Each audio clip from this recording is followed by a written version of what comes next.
So I've been training for a marathon. And some of you guys are like, why?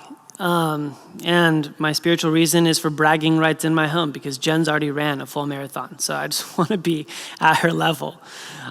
So Monday, went out and did my long run. I've never ran, I think I ran 16 miles. I've never run so far in my life. And it was tough, but enjoyable. I was enjoying the progress I was making. And a couple days later, as I'm filming this, the places in my body that I'm feeling sore are not my legs. It's my lower back, it's other areas, and I'm like, man, that's so weird. But then you start to realize that when you do things you've never done before, when you've run distances you've never run before, your body begins to rely on different muscles it's never relied on before. And I think that's an analogy for where we are right now as a church, for followers of Jesus, is that we are experiencing something that we've never experienced before. It's requiring different effort, different spiritual muscles than we've ever had to use. And so I want to just take a moment to encourage you with a few things, to take advantage of this time, whatever this looks like for you, to understand that God's purpose hasn't stopped. His desire for you to be formed into his image has not changed. But what has changed really is our own responsibility, that we would begin to rely on the Holy Spirit in our life for transformation with new rhythms and in new ways.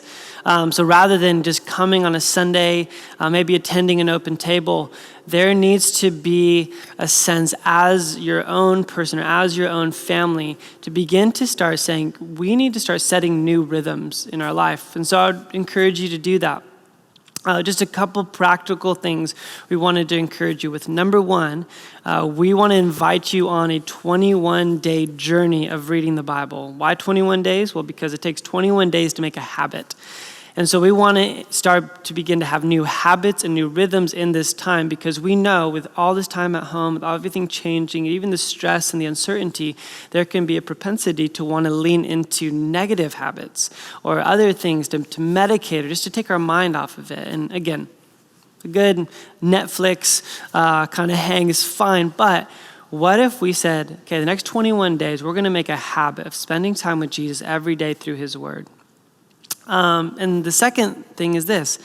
We want you to begin to start owning the sense of we're still the church.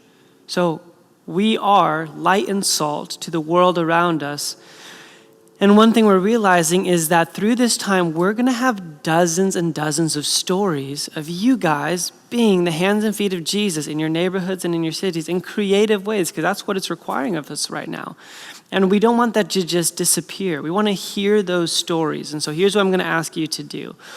Along with the 21-day Bible reading challenge, would you begin to start asking the Holy Spirit for tangible ways to love your neighbors or to love those around you? And then would you tell us? We want to know your stories. And so just go ahead and email. You can just send it right to me at benji@lightsandiego.com. And whether it's in a video form or a written form, please tell us the stories that are being told of how Jesus is still on the move through his church in this city. Hope you guys are doing well.